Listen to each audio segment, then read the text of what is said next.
그 다음에 남북 통일을 하게 되면 우리가 고통을 받고 있는 저출산 문제, 그리고 또 청년 실업 문제, 이와 같은 것을 해결할 수 있고, 더하기 거기에 대해서 국가의 신동력을 창출할 수 있습니다. 그렇게 해서 세계적인 강대국으로 성장할 수 있는 기회가 있습니다.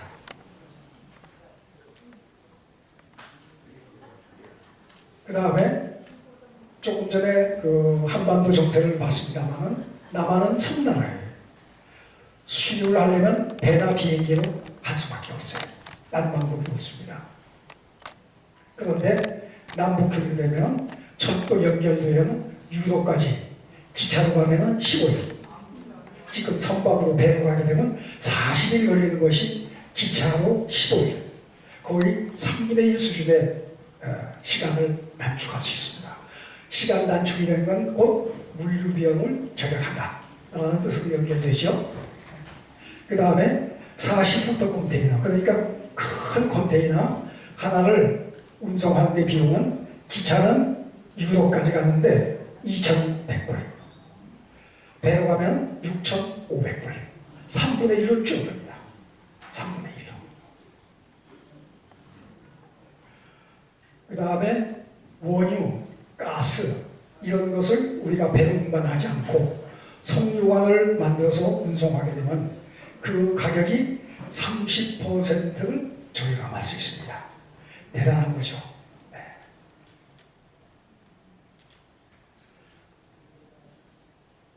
이거 보시겠습니다.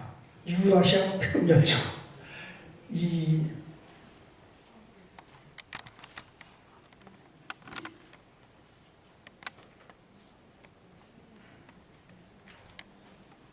지금 이 하바롭스크 통해 가지고 이 시베리아 철도로 가게 되면은 지금 보이는 것처럼 19일에서 20일 갑니다. 또 한 방법은 이 시리즈에서 중국으로 이렇게 해서 시베리아 철도로 가는 방법. 근데 이것은 좀 바람직하지가 않아요. 왜 그런가니 중국 철도가 협계죠, 좁죠. 우리나라도 좁습니다. 그러니까 이것을 교체하는데 상당한 시간이 걸려요. 그렇기 때문에 이것을 이용하는 것보다도 이쪽으로 가는 것이 훨씬 더 유리하다. 그래서 청진이나 낮은 성공에서 출발해서 베르린까지 가는데 20일, 비용도 1,600불, 3분의 1로 절약됩니다.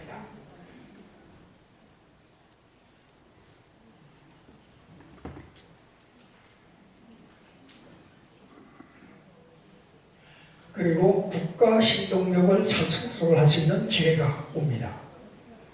국가 신동력을 창출할 수 있는 기회가 어떤 것이 있는가 한번 살펴보겠습니다. 통일이 되면 경제 민주화, 다시 말하면 양극화, 잘 살고 못 사는 것을 이것을 해소해 나가는 그와 같은 산업 구조의 모순을 해결할 수가 있습니다. 그 다음에 1997년 우리가 큰 고통을 당했던 IMF가 있습니다. IMF 이전까지는 여기서 보는 것처럼 대기업, 중소기업이 같이 동반 성장을 했는데 IMF 이후는 양극화가 점점점 더 벌어지게 됩니다. 그래서 1997년 중소기업의 임금이 대기업의 77%였어요. IMF 이전에 77%. 근데 지금은 2014년은 60% 줄어들었고 2022년에는 50%. 지금 중소기업의 월급이 대기업의 월급의 절반밖에 안 돼요. 이 양극화를 통일이 오게 되면 해결할 수 있다.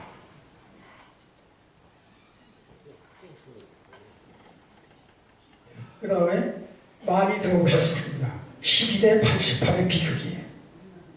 이게 뭔가 하니 정규직이 12%. 우리나라 근로자들이, 산업 근로자들이 2,100만이죠. 2,100만인데 그 중에 12%, 260만 명이 중소기업에 근무하는 비정규직이 88%예요. 월급이 절반밖에 안 돼요. 이 양극화 이것을 해결해야 되는데 잘 해결을 하지 못하고 있어요. 그럼 언제 이걸 해결했습니다. 남북 통일될 때 북한에 중소기업만 들어가게 합니다. 대기업은 들어가더라도 전체 북한 경제의 15%만 대기업이 하고 75%는 중소기업이 하도록 산업구조 개편을 합니다. 그렇게 되면 이와 같은 12대 88의 비극을 극복할 수가 있습니다.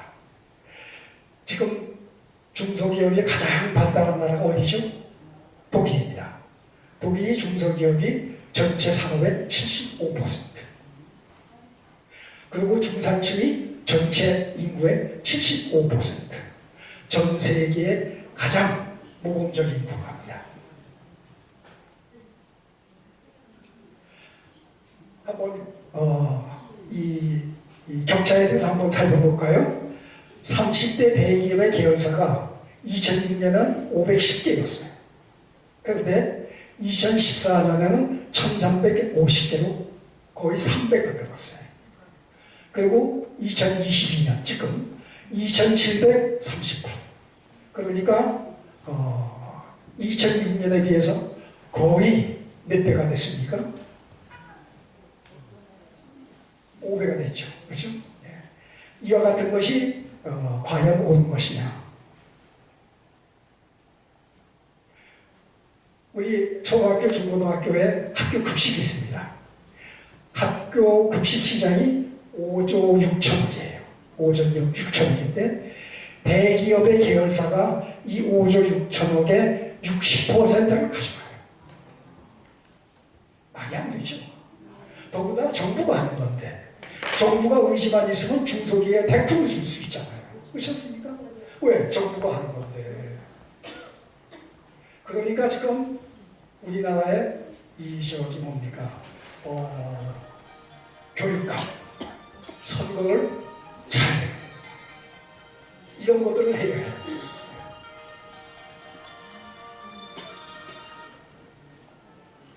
그 다음에 강대국으로 국가 발전한 기회가 오는데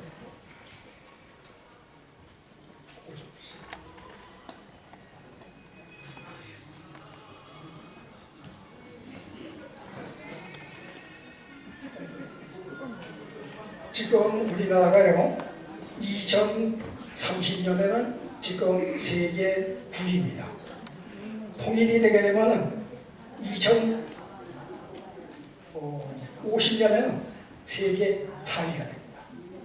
세계 4위가 돼요. 만약에 통일을 안 한다 할 것 같으면은 이 정도 갖다가 추락을 합니다.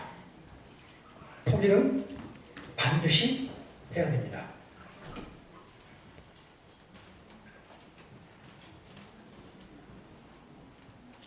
지금 우리들은 역사적인 갈림길에 서 있습니다.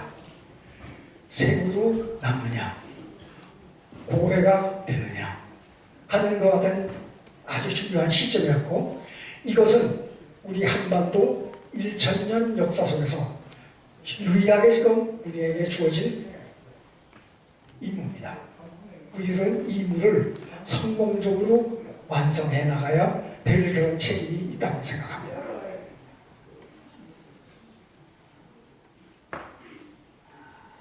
그러면 통일은 어떻게 해야 하나?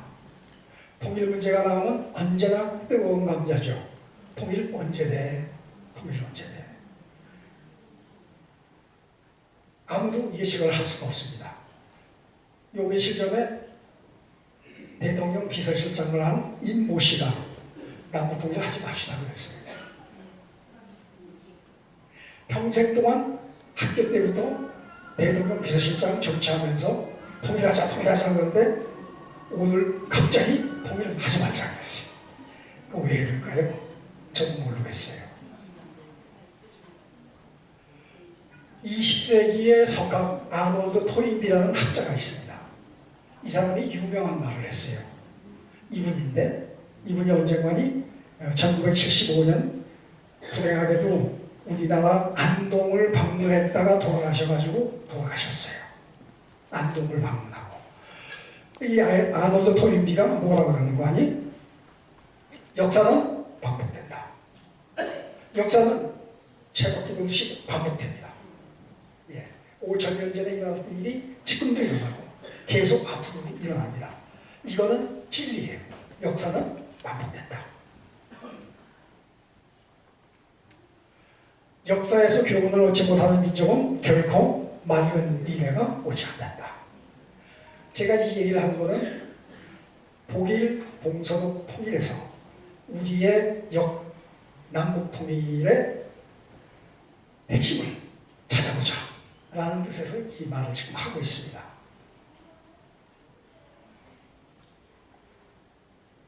역사가 보여주는 통일 사례가 있습니다. 20세기에 세 번의 통일이 있었습니다. 분당은 동서냉전의 산물이었죠. 베트남이 1975년 전쟁으로 통일을 했습니다. 그 다음에 예멘은 1990년 한일 통일을 했다가 다시 전쟁을 해가지고 1992년, 94년 무역으로 재통일을 했습니다. 그 다음에 독일은 1990년 평화적인 흡수 통일을 했습니다. 지난 광복절 때 윤석열 대통령이 337 선언을 했어요. 평화적 흡수 통일을 하자. 지금 박정희 대통령이 돌아가신 이후 1980년 이후 지금까지 어느 대통령 어느 정부도 통일을 하자는 얘기를 한 정권이 없어요. 현상 유지만 하자는 간접적인 표현만 했어요. 근데 이번에는 윤 대통령이 통일을 하자 이렇게 얘기를 했는데 저는 굉장히 이 상황이 한 발 한 발 남북 통일이 나고 있다 라고 생각합니다. 역사에서 나타난 모든 통일은 우수한 체제가 열악한 체제를 흡수하는 방법으로 통일이 이루어졌습니다. 역사는 반복한다. 이 패턴이 남북 통일에게도 적용이 되지 않을까 라는 기대를 하고 있습니다.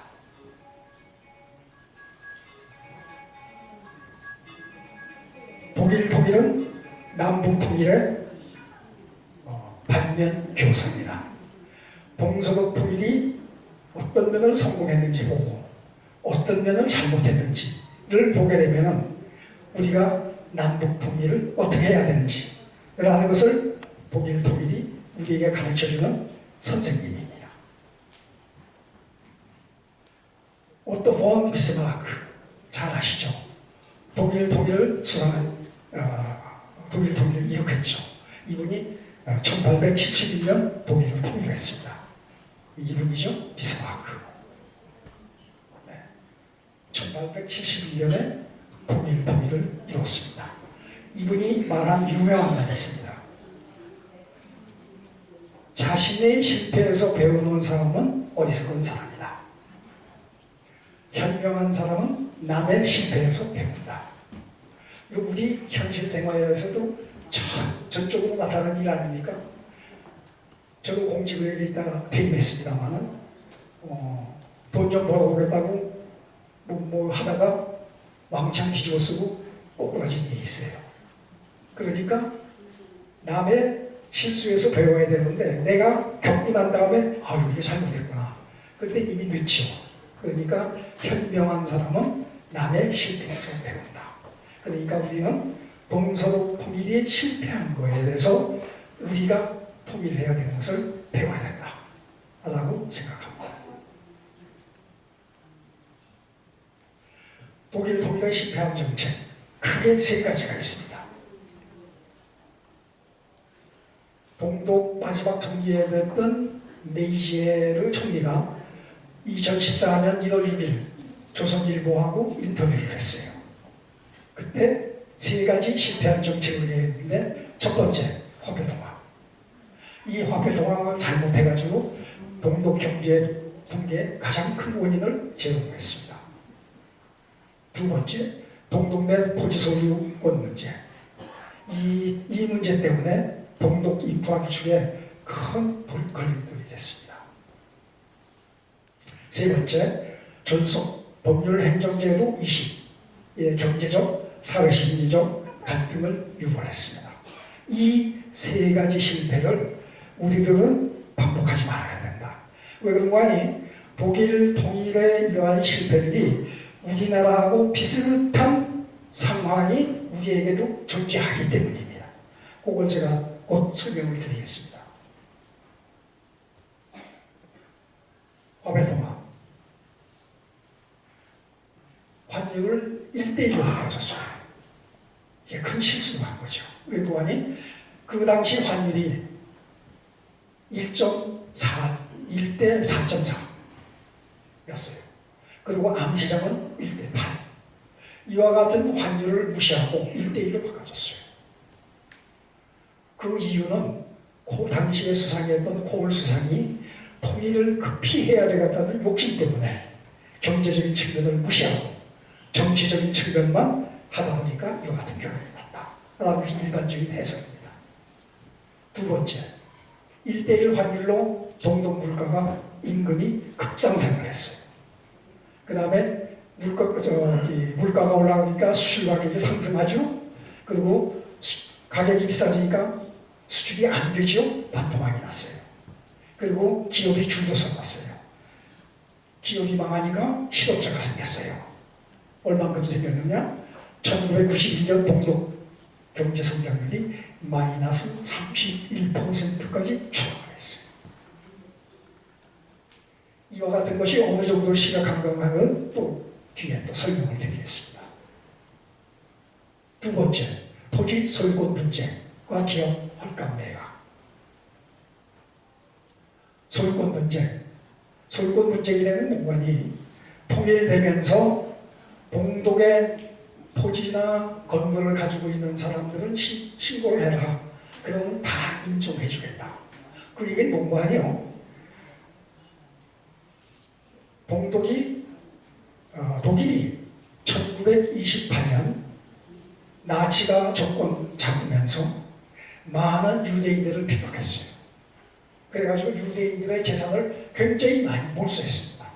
그때 유대인들이 당한 그 몰수, 그 재산을 다시 찾겠다고 신청을 한 거예요.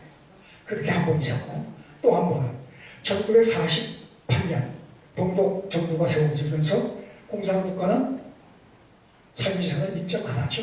모든 토지를 다 수용해버려요. 그때 두 번에 걸쳐서 토지가 국가로 귀속됐어요. 그와 같은 과정 속에서 소유권 분쟁을 신청해라. 오늘 신청하면 다 인정해주겠다. 그래서 분쟁이 일어난 것이 자그마치 236만 건이 생겼어요. 236만 건. 그래서 동독 토지의 3분의 1이 소송에 휘말려요. 근데 이것이 왜 중요한 거 아니에요? 뭐 동독에서 그런 거, 독일에서 그런 거지 왜하고 무슨 상관이 있느냐? 아니에요. 우리나라도 패턴이 똑같습니다. 1910년 한일 합방됐어요. 일본이 왕가의 토지를 45%를 다 몰수했어요. 그랬죠? 1949년 북한 정권이 수립됐어요. 그때도 토지를 다 불교화했어요. 똑같습니다. 패턴이.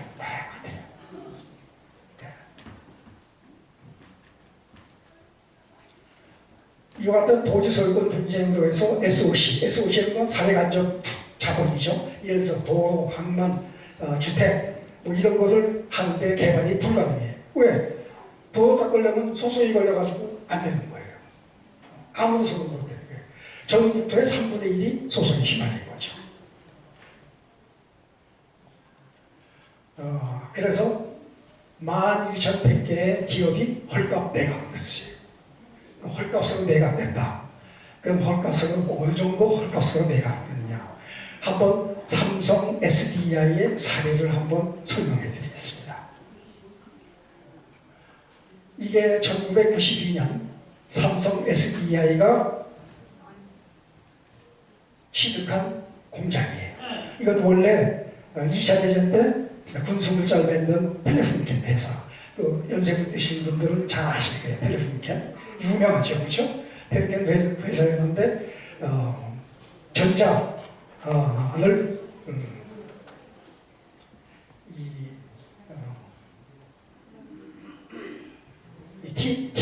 TV를 만드는 공장이었어요. 이게 공장.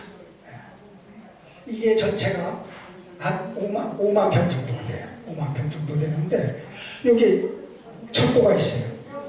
철도까지 여기 들어와요. 철도까지 기차가 들어와요.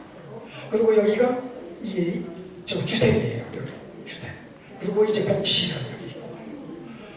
아주 이와 같은 걸 얼마쯤으로 살 수 있을 것 같아요? 얼마쯤 주고 샀을까요? 삼성이. 이 회사 종업원이 3,000명입니다. 3,000명인데 이 공장을 공짜로 줄 테니까 3,000명을 10년 동안만 고용해달라. 3,000명은 10년 동안. 그래 그때 이제 협상할 때 제가 베를린에 있었는데 좀 협상에 관여했지만은 너무 많다. 그래가지고 어떻게 결론이 나는 거 아니? 3,000명의 절반인 1,500명. 그리고 기간도 10년이 아니라 6년. 6년 동안 1,500명을 고용해 주는 조건으로 이걸 받았어요. 그래가지고 삼성이 이것을 LED 공장을 만들었어요. 그래가지고 4년 만에 똥똥을 만들었어요. 이건희 회장이 너무 좋아가지고 여기에다가 유럽 경제연구소를 만들어서 1년에 한 2달씩 모아서 있었어요. 이와 같이 거의 헐값으로 거의 돈 한 푼 안 받고 그냥 근로자들만 임금만 주는 걸 조건으로 해서 줬어요. 그래가지고 이게 10년 후에 팔았는데 몇 조나 받았는지 모르겠어요.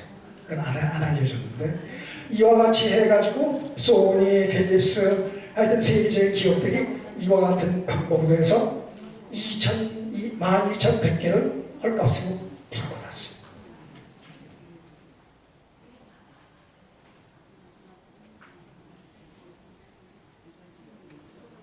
그 다음에 법률행정제도의 존속 적용, 자유민주주의와 공산주의 체제가 다르기 때문에 여기에서 부딪히는 여러 가지 부작용이 있었습니다. 소득의 법률행정 체계를 동독에 적용, 심각한 부작용이 발생했습니다. 너무 급격하게 했기 때문에 그냥 통일되자마자 그냥 동서 왕래 만대하고 왔다 갔다 하고 다 통합을 시켜버린 거예요. 억지. 그리고 의료연금, 육아보호 등 사회보장성에 대한 비합리적인 지출. 여기 도표를 하나 보여드리겠습니다.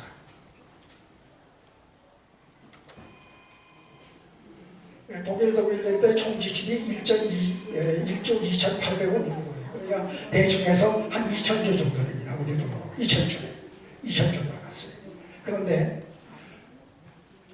이 연금, 의료, 육아보호 이런 사회보장성에 대해서 지출을 많이 했어요. 근데 동독 사람들은 의료, 연금, 육아보호에 대해서 돈 한 푼도 안 냈잖아요.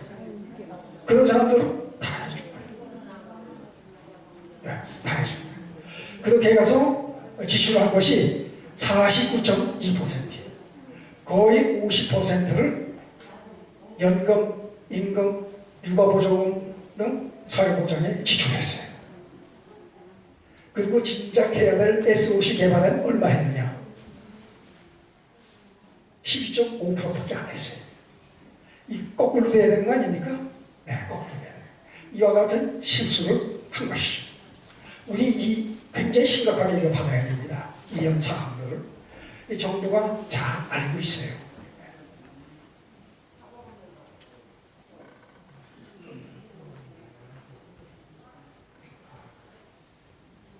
남북 통일은 언제 될까? 서독 통일은 예상하였는가? 예상했겠습니까? 롤프 마파엘 주한 독일 대사. 이 사람이 2013년에 매일경제신문과 인터뷰했어요. 독일을 예상했습니까? 그랬더니 대사가 독일 통일은 도둑같이 왔다. 갑자기. 역사는 반복한다. 대한민국 통일도 도둑같이 올 것이다.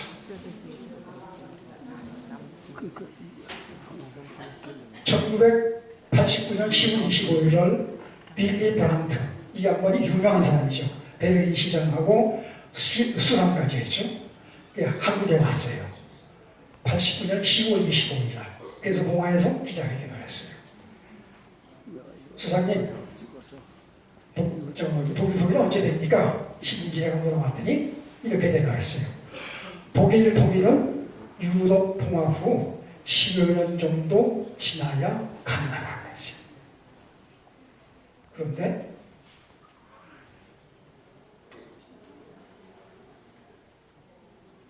(1989년 10월 25일) 1989년 11월 9일 날 베를린 장벽이 무너졌어요. 딱 2주 후에. 그러니 서독의 유명 정치인 브란트도 독일 통일을 전혀 예상 못한 거예요. 우리 남북 통일도 어느 시점에 도둑같이 갑자기 옵니다. 우리는 마음의 준비를 해야 됩니다.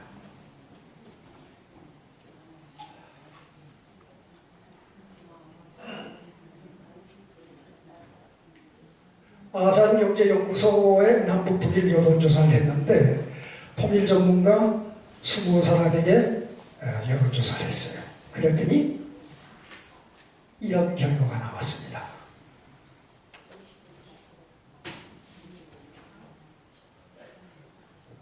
통일이 20년 이때를 기점으로 해서 2018년을 기점으로 해서 20년 이후에 된다는 것이 15%. 그리고 나머지 85%가 20년 내로 통일이 된다. 남북 통일 전문가들이 얘기한 겁니다. 저는 이것을 믿고 싶습니다. 통일은 한 발 한 발 다가오고 있습니다.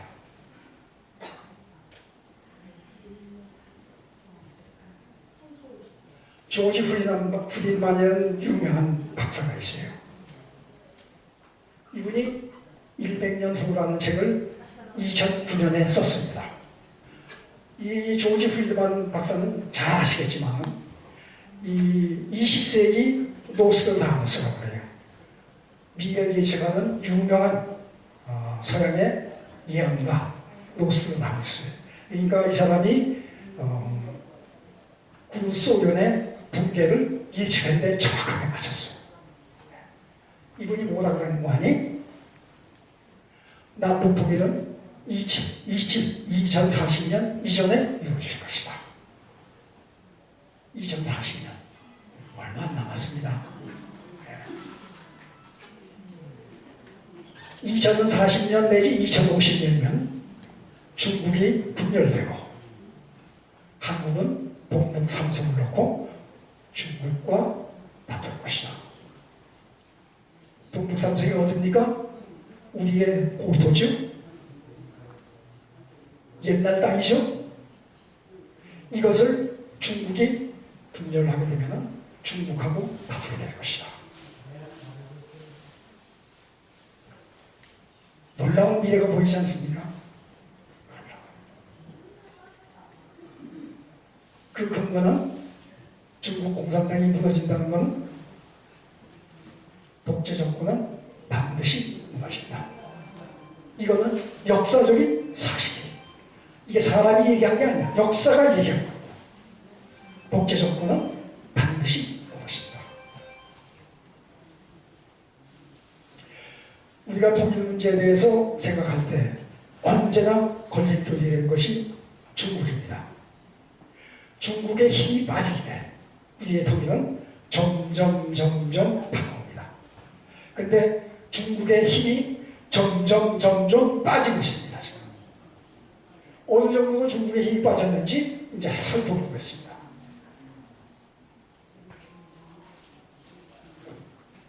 중국의 내면을 본다.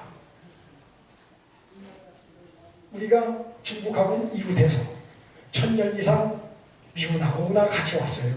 중국을 잘 압니다. 그런데 깊이 보면 또 중국을 모르는 것이 너무나 많아요. 그냥 넘어가는 것도 많고. 그래서 오늘은 중국의 내면, 중국이 어떤 약점을 가지고 있느냐 라고 하는 것을 정치, 경제, 사회 이 세 분야에 걸쳐서 한번 분석을 하겠습니다.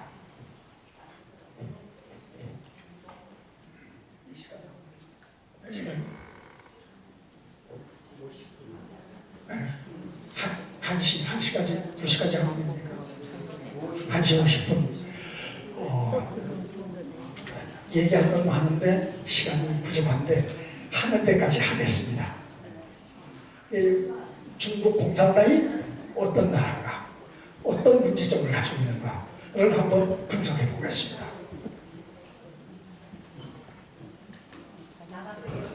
많이 들으신 것은 중화사상이 있죠. 중화사상은 모든 세계에 중국이 중심에 있어요. 중화사상.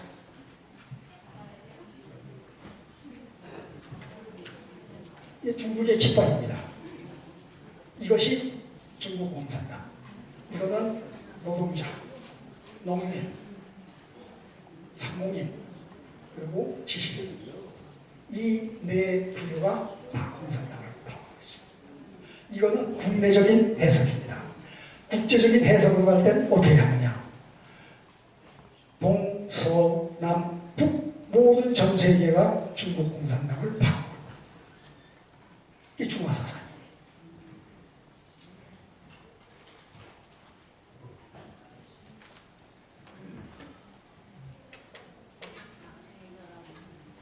중국은 자기를 둘러싸고 있는 동서남북 모든 나라가 야만국이에요.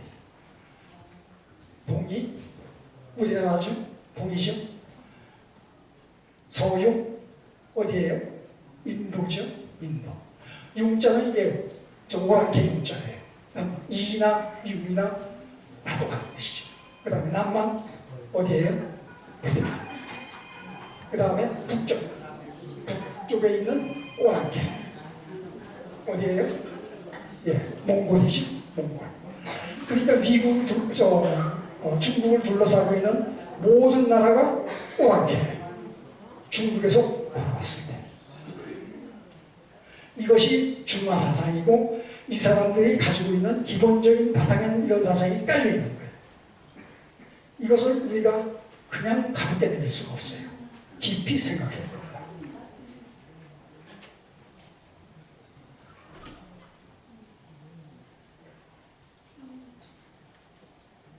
수잔 셔크라는 정치학자가 있어요. 이 양반이 캘리포니아 샌디에고 대학교 교수입니다. 정치학 교수고 클린턴 행정부 때 외교담당 특별보좌관을 했어요. 외교에 대해서는 굉장히 밝은 분이고 국제정치에는 1인자입니다. 이분이 이런 책을 썼어요. 차이나.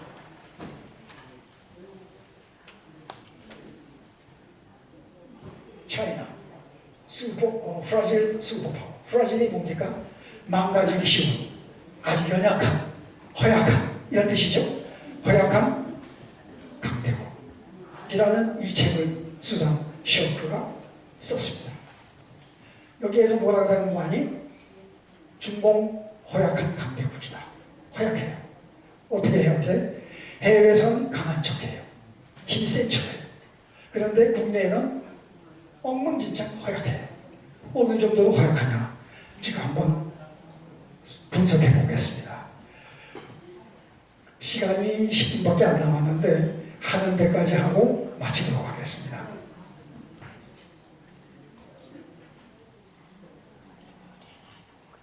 중국의 내면을 본다.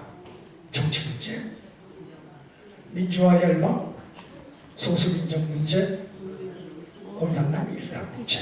이 세 가지 토픽으로 말씀드리겠습니다. 민주화 열망, 소수민족 문제, 그리고 공산당 일독제.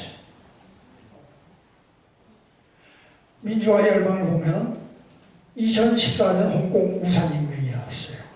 홍콩 총독을 국민들이 선출했는데 시진핑이가 집권하면서 홍콩 총독을 임명하면은 찬성하느냐 반대하느냐 만 투표를 해라. 공산당식이죠. 그렇게 하니까 홍콩이 난리가 났어요. 그리고 이거 이전에 1989년에 천안동 사건이 일어났죠. 민주화 열망은 그때 일어났어요. 이때도 그래서. 그러나 중국 국민들은 민주화 열망에 대해서 언제나 그 마음을 가지고 있습니다. 두 번째, 소수민족 문제. 잘 아는 것처럼 지금 중국은 55개 소수민족이 합쳐져 있어요. 55개. 중국 땅이 크지만은 동서남북 내수구 나누면은 동쪽 말 중국말 다르고 남쪽 말 다르고 다 달라요. 말이 안 통해요. 글자로 써야만 통해. 글자로만. 이와 같이 55개 소수민족이 모여 살다 보니까 결집력이 약한 거예요. 취약해요. 결집력이 없어요. 근데 미국도 소수민족 국가지. 그러나 이 사람들은 자기가 원해서 왔어요. 근데 이 사람들은 강제로 합병된 거예요. 그 차이가 있죠? 예. 여기 보면은 신장 위구르, 그 다음에 티베트, 그 다음에 동북 삼성, 요가, 네, 몽골, 그 다음에 묘종. 이와 같은 큰 민족들은 어떻게 하든지 독립을 하려고 내부에서는 운동을 합니다. 소수민족이 이와 같은 큰 문제점을 안고 있습니다. 그 다음에 공산당 인간 독재. 이게 가장 큰 문제죠. 예. 이 독재는 반드시 무너진다. 장기 집권 시대 개막하면서 2018년에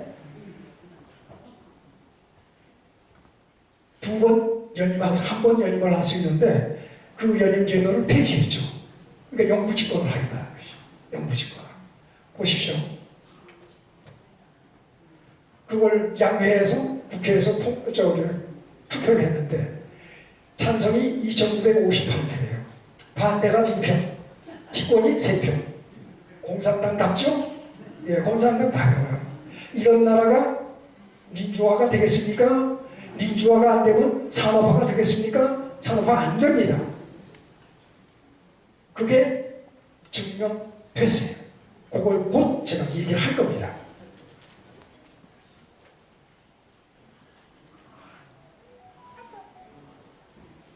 경제성장의 한계. 이건 뭐니? 공산당의 그렇죠? 예, 지방정부 부채급증, 부정부패, 그리고 빈부격차, 중진국의 함정. 이 5가지를 가지고 경제를 한번 분석해 보겠습니다.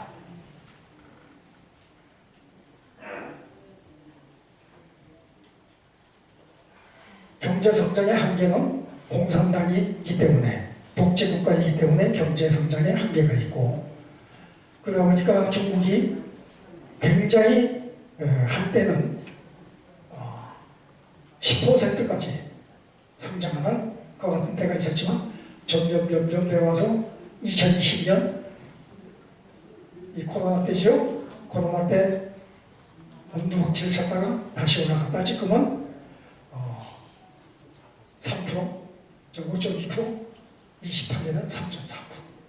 계속 경제는 내려가고 있어요. 계속 내려가고 있어요.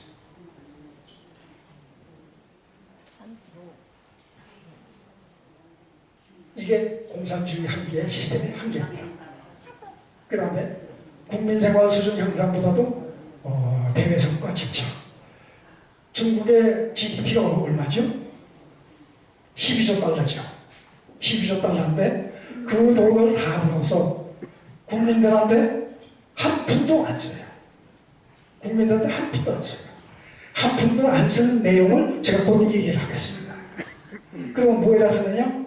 1대1로 국제시장에 가서, 국제사회에 가서 상치는 일만, 중화사상 키우는 일만, 그것만 해요. 국민 안중에도 없어요.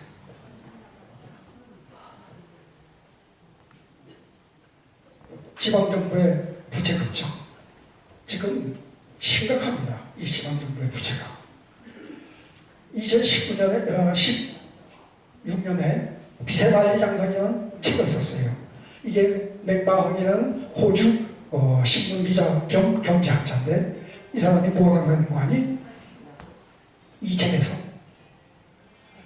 펜진시 부채가 시위에서는 700%. 지금 지방정부들이 빚이 얼마인지 몰라요. 엄청나게. 지금 펜진시 부채 대표적인 게 700%예요. 그 다음에 유령도시가 53개예요. 유령도시가 뭡니까? 아파트 지어놨는데 사람이 안 살아요. 도시는 만들어놨는데 사람이 없어요. 왜? 도시 만들면서 부정부패를 한 거예요. 저희들 다 돈 챙긴 거예요. 그런 게 50세예요. 아파트가 지금 1억 채가 비어 있어요. 통통 비어 있어요. 한 사람도 없어요. 1억 채. 우리나라도 그렇대군요. 우리나라도.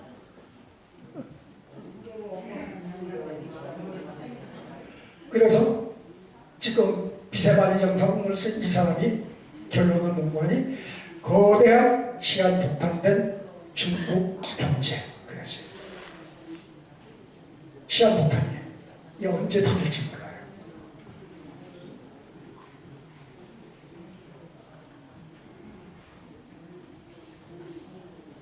부정부패. 중국 지도부가 4천조 원을 여기에 맞추겠어요. 외국은행에다가 보관하고 있는 거예요. 40조가 아닙니다. 400조가 아닙니다. 4천조예요. 4천조. 우리나라 1년에 예산이 얼마예요? 우리나라 1년 예산이 650조예요. 1년 예산이 얼마예요? 게임이 안 되는 짓들을 하는 거예요, 지금. 동샤오핑 가족 명의로 1,700조 원을 여기에 가지고 있어요. 원자보호 비교적 상당히 좋은 이미지를 가지고 있는 원자보호도 3조 원을 가지고 있어요. 가족 명의로, 가족 명의로. 그럼 시진핑은 사회면에서 427조 원을 여기에 가지고 있어요. 이런 부정부패는 우리의 상상을 초월하는 거예요. 지도자들이 이 정도면 그 밑에 있는 쫄개들은 얼마나 해먹겠어요. 그렇지 않습니까?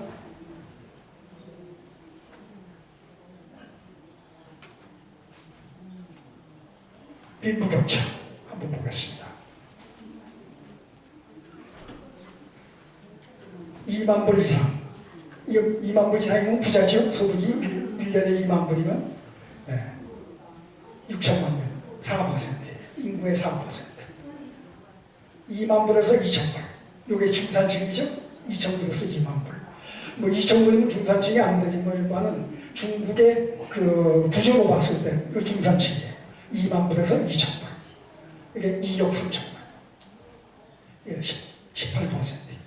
그러니까 지금 상류층이 전체 인구의 22%가 상류층이에요. 88%가 바닥이에요.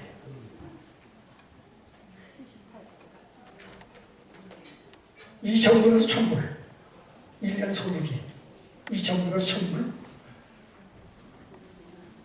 4억 5천만. 4억 5천만.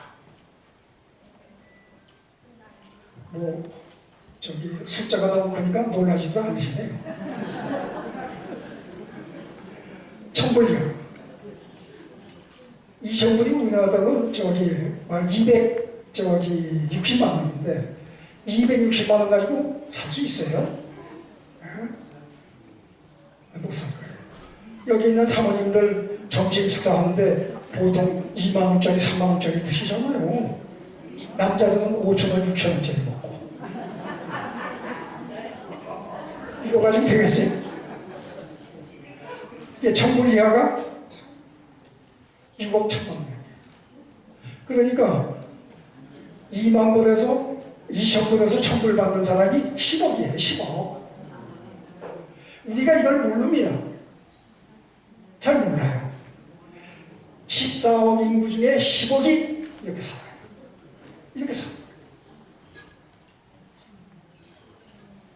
여기 이 얘기를 들으신 분도 있지만 내가 보면은 절반 이상은 처음 들으셨을 거예요. 예.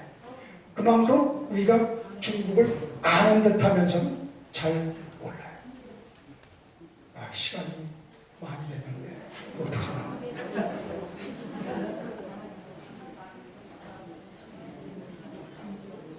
요 중진국에 빠진 요것만 얘기하고 마치도록 하겠습니다. 중진국의 함정에 중국이 빠졌어요. 스코트 로젠이라는 스탠포드 대학 교수가 있는데 이분이 보이지 않는 중국이라는 책을 썼어요. 2019년에 썼어요. 2019년에. 인비지블 차이나. 안 보여요. 중국이 안 보여요. 뭐라고 하는지 보이지 않는 중국. 다시 말해서 중진국 함정에 빠진 중국을 설명을 했어요.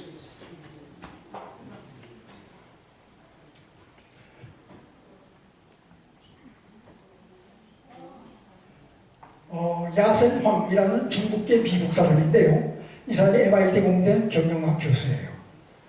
뭐라 그러는 거 아니? 중국은 이제 중진국 함정에 직면했다. 중국식 사회주의 경제 및 정치 시스템이 선진국 진입을 가로막고 있다.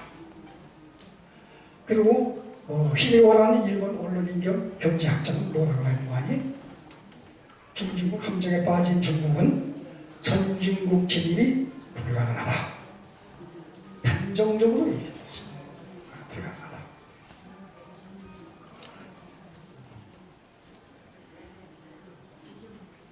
그럼 중진국의 함정이란 뭐냐? 중진국의 함정이 뭐냐?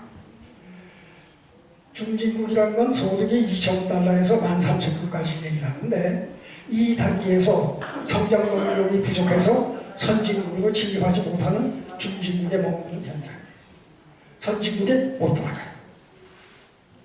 예를 들어서 브라질, 아르헨티나, 베네수엘라, 멕시코, 남아공 등등 이런 나라들이 중국과 함정이 빠진 지 굉장히 오래됐어요. 벗어나지 못해요. 2차 대전 이후 중진국이 114개인데 선진국 진입한 국가는 8개.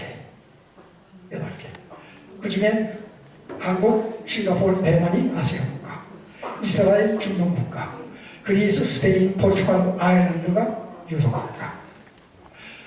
통계에 따라서는 12개국으로 하는데 그 중에는 그 조그만 섬나라, 푸에르토리코 이런 미국의 이제 그 관할국이잖아요. 그런 데 있는데 그걸 뺐어요. 4개, 원래 12개인데 4개 국가는 제가 뺐습니다. 자격이 없어. 이제 그만하라고 그러는데.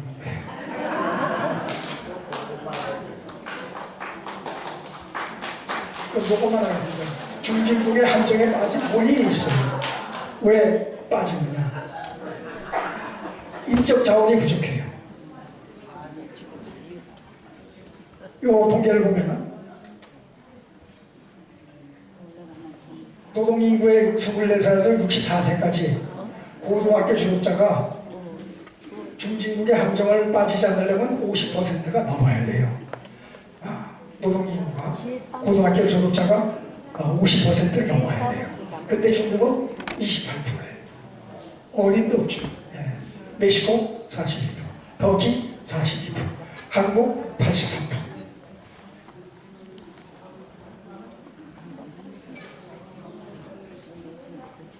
기숙현 실패예요.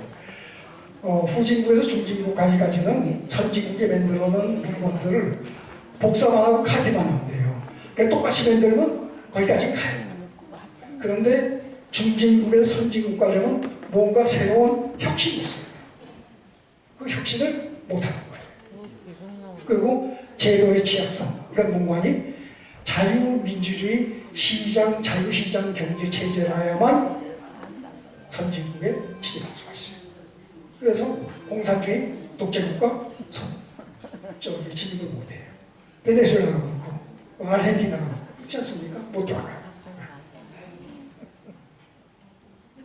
이게 차이니스 이코노미가 딱 부러졌어요. 중진국 감정에 빠져버렸어요. 그럼 대한민국은 선진국에 진입했어요. 네, 진입했어요.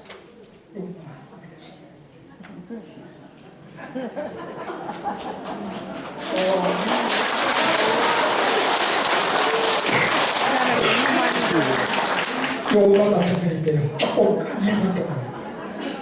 1996년에 우리나라가 1만 명이었어요.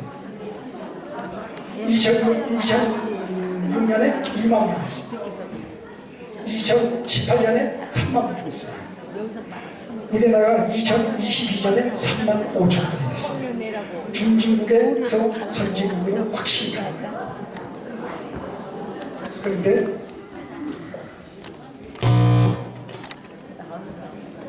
놀라지 마십시오. 지난 8월 3일 날 세계은행이 발표했어요.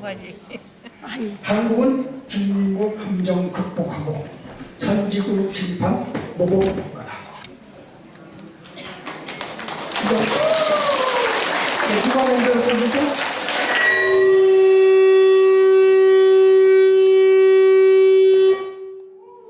누가 만들었습니까? 사모님들이 맺는 겁니다. 사모님들이 대한민국은 남자 골고루 없어요. 사모님들이 택배 여기까지 하겠습니다. 감사합니다. 영광해 주신 이분에게 큰 박수 부탁드립니다.